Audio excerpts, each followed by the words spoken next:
Okay guys, अब हम international relations के एक और थ्योरी रियलिज्म को डिटेल के साथ अंडरस्टैंड करेंगे। पहले हम ये अंडरस्टैंड करेंगे कि रियलिज्म असल में है क्या। रियलिज्म की थ्योरी का डेफिनेशन और फिर उसके बाद एक्सप्लेनेशन।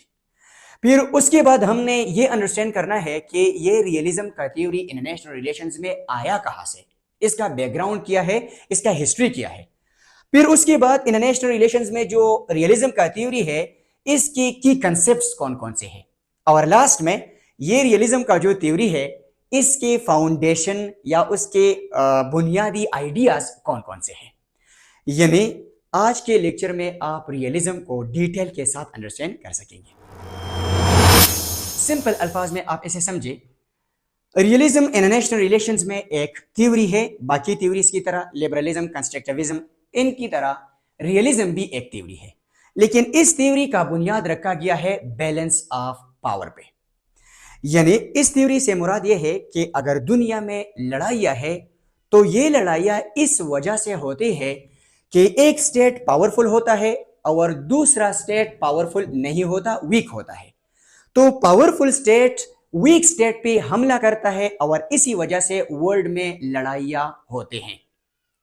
अब ये थ्योरी ये सजेशन देते हैं कि अगर दुनिया में स्टेट्स के दरमियान पावर एक जैसे हो, सारे स्टेट्स पावर के लिहाज से एक जैसे हो, तो फिर स्टेट्स एक दूसरे के साथ लड़ाइयां नहीं करेंगे। मैंने पहले भी लेक्चर्स में आपको यह कहा कि इंटरनेशनल रिलेशंस में थ्योरी का असल मकसद यह है कि ये लड़ाइयां होती क्यों हैं और इन लड़ाइयों को किस तरह खत्म करना है कि दुनिया में अमन कायम हो जाए। तो अब ये जो रियलिज्म का थ्योरी है, ये थ्योरी आपको एक्सप्लेन करता है कि दुनिया में लड़ाइयां इस वजह से होती है कि स्टेट्स एक पावरफुल होता है और दूसरा वीक होता है। तो पावरफुल स्टेट वीक स्टेट पे अटैक करता है और उसे सबड्यू करने की कोशिश करता है। इसी वजह से स्टेट्स के दरमियान लड़ाइयां शुरू होती है और दुनिया में अमन खत्म हो जाता है, लड़ाइयां और केओस का एक सिचुएशन पैदा होता है। अब इन लड़ाइयों को आपने खत्म किस तरह करना है? इन लड़ाइयों को खत्म करने का एक ही हल है और वो हल ये है कि आप बैलेंस ऑफ पावर को इंश्योर कर सकें। बैलेंस ऑफ पावर किस तरह आप इंश्योर कर सकेंगे? देखिए, पाकिस्तान एक न्यूक्लियर वेपन कंट्री है, इसी तरह इंडिया के पास भी न्यूक्लियर वेपन है।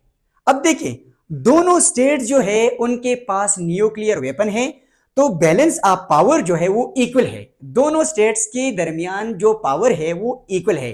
पाकिस्तान के साथ भी न्यूक्लियर वेपन है, एटॉमिक बम है, और इंडिया के पास भी एटॉमिक बम है। तो अब ये दोनों स्टेट्स एक दूसरे पे लड़ाइयां नहीं करेंगे क्योंकि यहां पे बैलेंस ऑफ पावर है। अब अमेरिका और ईरान को देखें। ईरान के पास न्यूक्लियर वेपन नहीं है, ईरान अमेरिका से वीक कंट्री है। तो अब देखिए, अमेरिका आसानी के साथ ईरान पे अटैक करता है, लेकिन अगर अमेरिका चाइना पे अटैक करता है तो वो 100 मर्तबा ये सोचेगा कि अगर अमेरिका पावरफुल है, अमेरिका के पास मिलिट्री है, अमेरिका के पास इकोनॉमी है, अमेरिका के पास न्यूक्लियर बॉम्ब है, अमेरिका के पास नेवल फोर्स है, तो इसी तरह चाइना के पास भी न्यूक्लियर वेपन है, इकोनॉमी है, नेवल फोर्स है, सारे जो है वो चाइना के पास भी है। अब यहां पे अगर आप देखिए तो जितना अमेरिका पावरफुल है इतना चाइना भी पावरफुल है। इसी वजह से चाइना अमेरिका पे अटैक नहीं करता, बाकी छोटे छोटे स्टेट्स भी आसानी के साथ अटैक करता है। तो रियलिज्म का थ्योरी ये हमें एक्सप्लेन करता है कि अगर आप दुनिया में पीस को इंश्योर करना चाहते हैं, आप दुनिया में अमन को बरकरार रखना चाहते हैं, आप दुनिया में लड़ाइयां खत्म करना चाहते हैं, तो इसका एक सोल्यूशन है और वो ये है कि स्टेट्स बैलेंस ऑफ पावर को इंश्योर कर सके। ठीक है, अब समझ आया आपको? मैं इसका एक और आसान एग्जांपल आपको देना चाहूंगा एक डे टू डे लाइफ पे। देखिए, एक बंदा है और उस बंदे के पास कलाशनिकोव यानी AK-47 है। अब जिस बंदे के पास AK-47 है तो वो हर बंदे को वो दिखाएगा कि मेरे पास ये बंदूक है, और वो जिन लोगों के पास बंदूक नहीं है उनको डराएगा, धमकाएगा और उनके साथ लड़ाइयां करेंगे।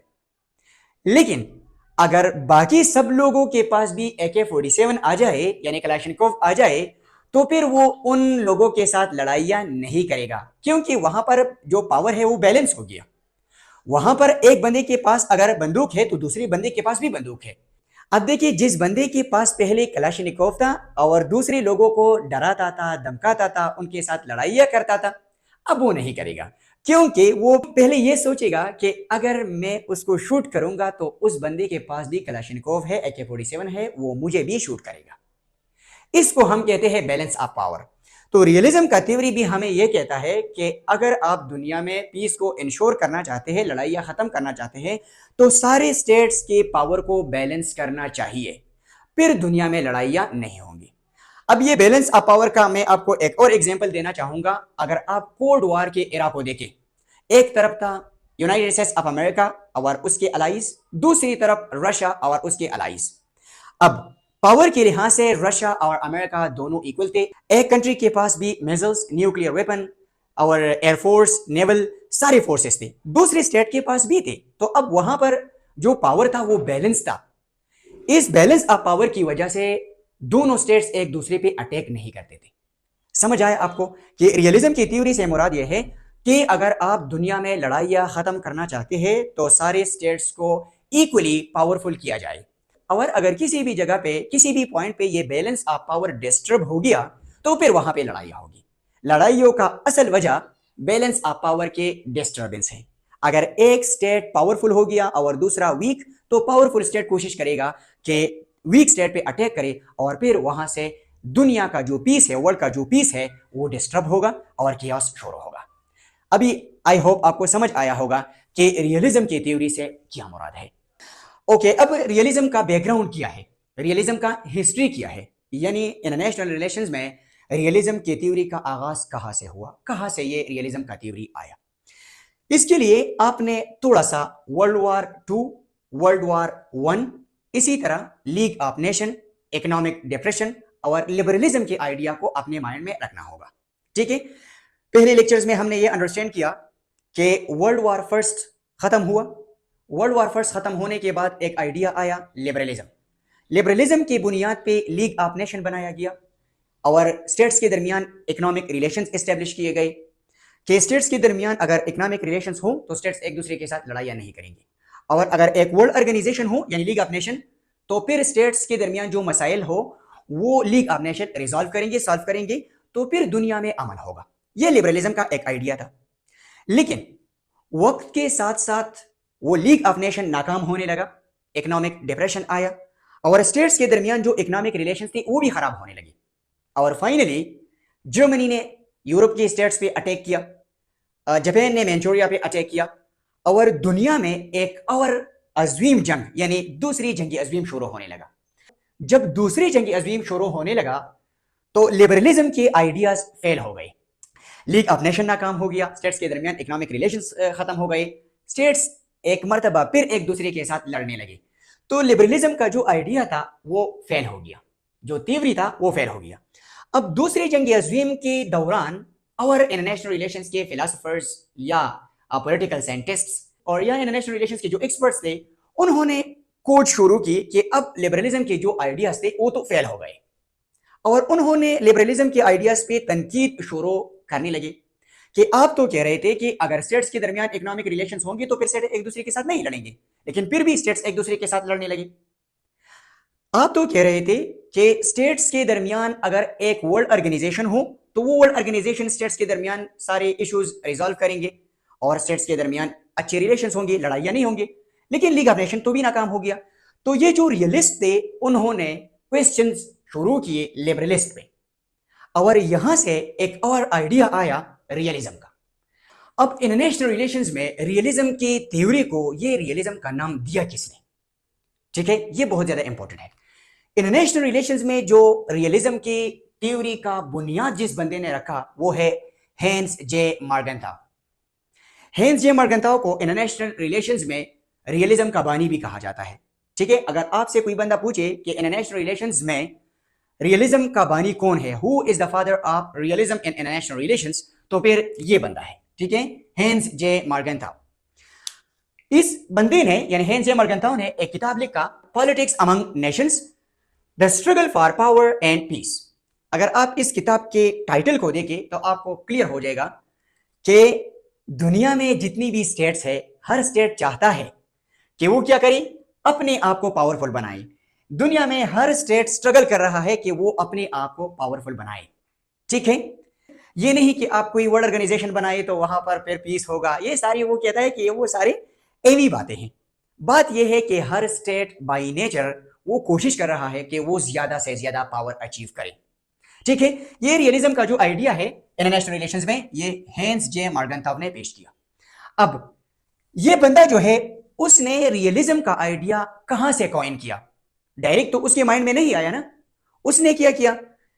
हेंस जे मार्गनथाव ने तो सिडाइट की फिलॉसफी को पढ़ा, उसकी किताबों को पढ़ा, इसी तरह मैकियावेली की किताब को पढ़ा, इसी तरह थॉमस हॉब्स की किताब को पढ़ा।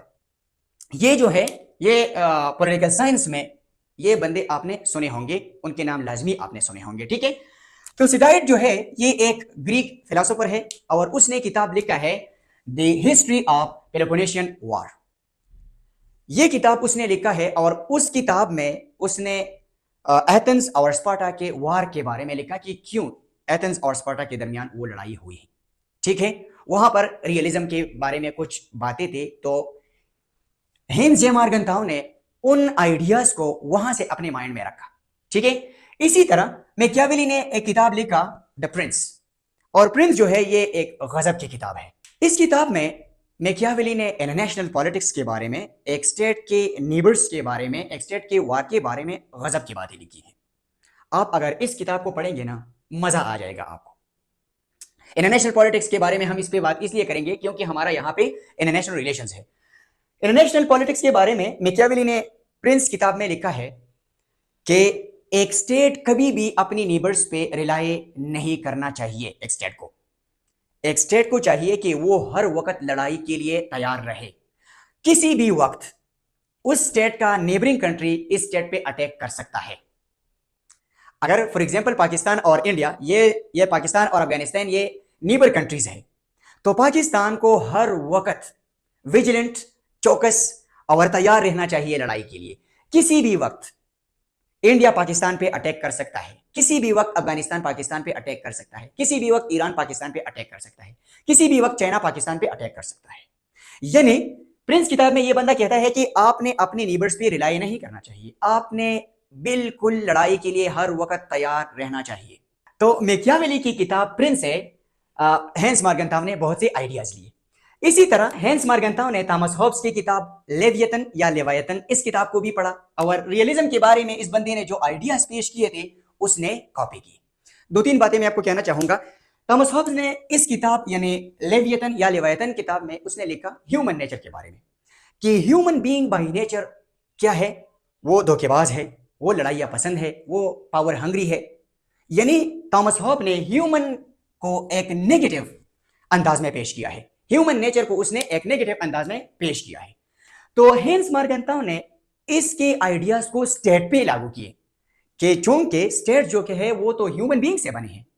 अब अगर ह्यूमन बीइंग का नेचर खराब है, वो लड़ाइयां पसंद है, वो धोखेबाज है, यानी जिस तरह ह्यूमन का नेचर जो है वो नेगेटिव है, इसी तरह स्टेट जो है ह्यूमन बीइंग से बना हुआ है, तो स्टेट्स भी बाय नेचर खराब है, धोखेबाज है, पावर हंग्री है।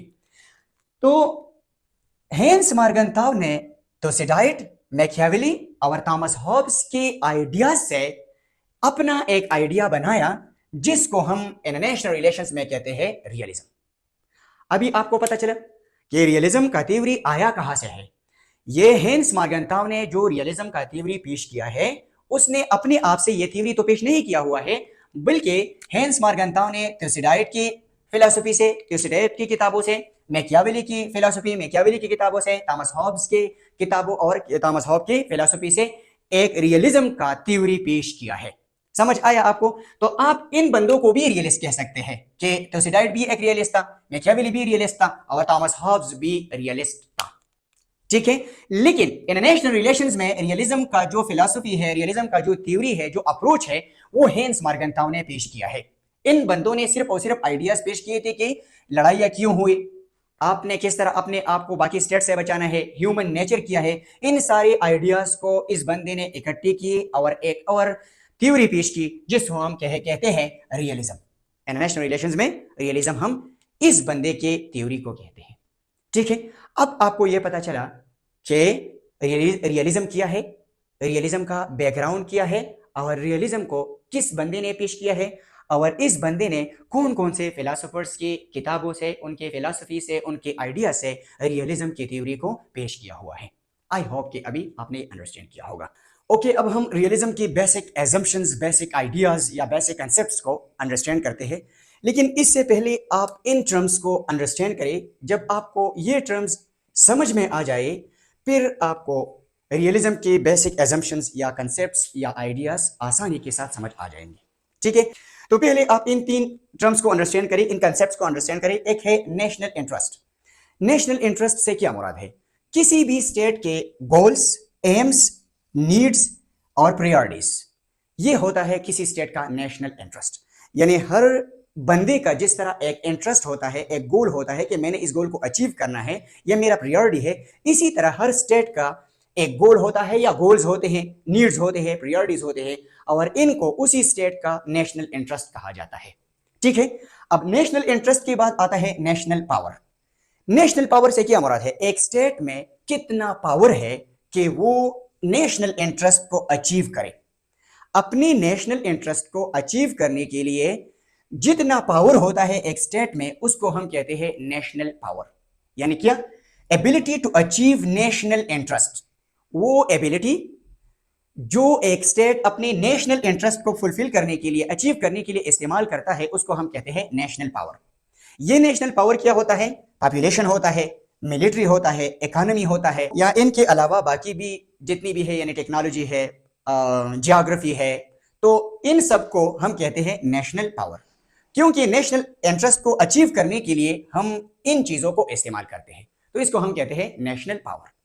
और तीसरा कंसेप्ट जो है वो है नेशनल सिक्योरिटी। किसी भी स्टेट और उस स्टेट के अंदर जितनी भी चीजें हैं, उसके प्रोटेक्शन, उसकी सिक्योरिटी को नेशनल सिक्योरिटी कहा जाता है। आई होप कि आपने इन तीन पॉइंट्स को या इन तीन कंसेप्ट्स को आप अंडरस्टैंड किया होगा कि नेशनल इंटरेस्ट से क्या मुराद है, नेशनल पावर से क्या मुराद है और नेशनल सिक्योरिटी से क्या मुराद है। अगर आपने इन तीनों को अंडरस्टैंड किया है, तो अब हम आते हैं कि रियलिज्म का जो फाउंडेशन है वो क्या है, या रियलिज्म के जो बेसिक एजम्पशंस है या बेसिक आइडियाज है वो कौन कौन से हैं। आपने बिल्कुल चौकस रहना है कि आपसे कोई भी पॉइंट मिस ना हो जाए। अगर मिस हो गया तो फिर आपको समझ में नहीं आएगा कि रियलिज्म असल में है क्या। ठीक है, पहले देखिए, हेंस मॉर्गनथाउ ने पहला एजम्पशन ह्यूमन नेचर की बुनियाद पे रखा है। इस पॉइंट को देखिए कि pessimistic view of human nature. यानी हेंस मॉर्गनथाउ ये कहता है कि जिस तरह ह्यूमन नेचर पेसिमिस्टिक है, यानी जिस तरह ह्यूमन बीइंग सेल्फिश है, नास्टी है और वो पावर अचीव करने की ख्वाहिशमंद है, यानी एक ह्यूमन भी जिस तरह अपने सेल्फ इंटरेस्ट को अचीव करने के लिए किसी भी हद तक जा सकता है, इसी तरह एक स्टेट अपने नेशनल इंटरेस्ट को फुलफिल करने के लिए किसी भी हद तक जा सकता है। ठीक है, यानी वो कहता है कि जिस तरह एक इंसान अपनी ख्वाहिशात, अपनी जरूरियात और अपने गोल्स को अचीव करने के लिए किसी भी हद तक जा सकता है, वो लड़ाई भी कर सकता है, वो किसी को मार भी सकता है, कुछ भी कर सकता है कि वो अपने सेल्फ इंटरेस्ट को फुलफिल करे। ठीक है, इसी तरह एक स्टेट भी अपनी नेशनल इंटरेस्ट को, अपने गोल्स को, अपनी नीड्स को, अपनी प्रायोरिटीज को फुलफिल करने के लिए, अचीव करने के लिए किसी भी हद तक जा सकता है। वो दूसरे स्टेट पे अटैक भी कर सकता है, वो दूसरे स्टेट की टेरिटरी को भी कब्जा कर सकता है, वो कुछ भी कर सकता है अपने नेशनल इंटरेस्ट को फुलफिल करने के लिए। पहला एजम्पशन हेंस मॉर्गनथाउ ने यह पेश किया रियलिज्म के बारे में। दूसरा एजम्पशन यह है कि इंटरनेशनल पॉलिटिक्स इज कॉन्फ्लिक्चुअल। यानी इंटरनेशनल पॉलिटिक्स जो है वो कॉन्फ्लिक्ट से भरा हुआ है। इंटरनेशनल पॉलिटिक्स में एनार्की है, एक एनार्किक सिचुएशन है। माइट इज राइट का एक पॉलिसी है। जो बंदा पावरफुल है वो दूसरे बंदे को सबड्यू करने की कोशिश में लगा हुआ है। हर स्टेट कोशिश करता है कि वो अपने आप को पावरफुल बनाए। इंटरनेशनल पॉलिटिक्स में कोई वर्ल्ड गवर्नमेंट नहीं है और इस सिचुएशन में जो पावरफुल स्टेट होगा वो कमजोर स्टेट को सबड्यू करने की कोशिश करेगा। अब इसका सोल्यूशन क्या है? इसका सोल्यूशन जो है वो ये है कि बैलेंस ऑफ पावर। यानी अगर आप देखें तो अब भी आजकल भी हमारे जो इंटरनेशनल पॉलिटिक्स में अगर हम देखें तो जो पावरफुल कंट्री है वो कमजोर स्टेट को, वो वीक स्टेट को सबड्यू करने की कोशिश में लगे हुए हैं। और जो पावरफुल स्टेट है वो अपने नेशनल इंटरेस्ट को अचीव करने के लिए वो छोटे छोटे स्टेट्स को यूज करते हैं, इस्तेमाल करते हैं उन्हें। तो हेंस मॉर्गनथॉफ ये कहते हैं कि अगर आप चाहते हैं कि इन सिचुएशन का एक हल निकाला जाए तो वो हल ये है कि आप बैलेंस ऑफ पावर को इंश्योर करें। जब स्टेट्स के दरमियान बैलेंस ऑफ पावर होगा तो फिर जो पावरफुल स्टेट है वो कमजोर स्टेट्स को इस्तेमाल नहीं करेंगे, वो उन पे अटैक नहीं करेंगे। अमेरिका को देखिए, वेनेजुएला पे अटैक किया, मदुरो को किडनैप कर दिया, ईरान पे अटैक किया। अब अगर ईरान के पास अमेरिका की तरह पावर होता, अगर वेनेजुएला के पास अमेरिका की तरह पावर होता तो क्या अमेरिका उस पर अटैक करता? बिल्कुल नहीं करता। ठीक है, तो दूसरा एजम्पशन हमारे पास ये है कि इंटरनेशनल पॉलिटिक्स जो है वो एक एनार्किक सिचुएशन है, वो एक कॉन्फ्लिक्चुअल सिचुएशन है, और इस सिचुएशन में वर्ल्ड गवर्नमेंट नहीं है, तो इसका सोल्यूशन सिर्फ और सिर्फ एक सोल्यूशन है और वो है बैलेंस ऑफ पावर को इंश्योर करना। तीसरा एजम्पशन ये है कि no progress in international political system. International political system में आज तक कोई भी प्रोग्रेस नहीं हुआ है। जिस तरह पहले एनार्किक सिचुएशन था, इसी तरह आज भी वो एनार्किक सिचुएशन है। पहले भी पावरफुल स्टेट क्या करते, वो कमजोर स्टेट पे अटैक करते, उसे सबड्यू करने की कोशिश करते। आज भी वही सिचुएशन है। अगर हम ग्रीक को देखे, एथेंस को देखे, स्पार्टा को देखे, फिर उसके बाद अगर हम वर्ल्ड वॉर फर्स्ट की तरफ आ जाए, फिर उसके बाद अगर हम वर्ल्ड वॉर सेकंड यानी दूसरी जंग अज़ीम की तरफ आ जाए, और अब प्रेजेंट सिचुएशन को भी अगर हम देखें तो कोई भी प्रोग्रेस आपको नजर नहीं आएगा। अभी भी वो पावरफुल स्टेट क्या करते हैं, वो वीक स्टेट्स पे अटैक करते हैं और उसे सबड्यू करने की कोशिश करते हैं। अगर आप देखिए, जर्मनी ने वर्ल्ड वॉर सेकेंड और वर्ल्ड वॉर फर्स्ट उसके दौरान क्या किया था, कमजोर स्टेट्स पे अटैक किया हुआ था। फिर उसके बाद अगर आप देखें तो इंग्लैंड के कॉलोनाइजेशन के टाइम को देखें, कमजोर स्टेट्स पे उसने अटैक किया हुआ था। अब आजकल अगर आप देखें तो अमेरिका भी कमजोर कमजोर स्टेट्स देखते हैं और उन पे अटैक करता है। Might is right. ठीक है, तो कोई भी प्रोग्रेस इंटरनेशनल पॉलिटिक्स में आज तक नहीं हुआ है। ये तीन है इंटरनेशनल रिलेशंस में रियलिज्म की बेसिक एजम्पशंस या बेसिक आइडियाज। अगर आपसे कोई बंदा पूछे कि इंटरनेशनल रिलेशंस में रियलिज्म से क्या मुराद है, तो आप सिंपल अल्फाज में यह कह सकते हैं कि रियलिज्म इंटरनेशनल रिलेशंस में एक थ्योरी है जिसका मतलब यह है कि अगर आप दुनिया में वर्ल्ड पीस को मेंटेन करना चाहते हैं, अगर आप दुनिया में लड़ाइयाँ ख़त्म करना चाहते हैं, तो उसके लिए आपने बैलेंस ऑफ पावर को इंश्योर करना है। आई होप कि आपने रियलिज्म को अब अंडरस्टैंड किया होगा कि रियलिज्म असल में है क्या।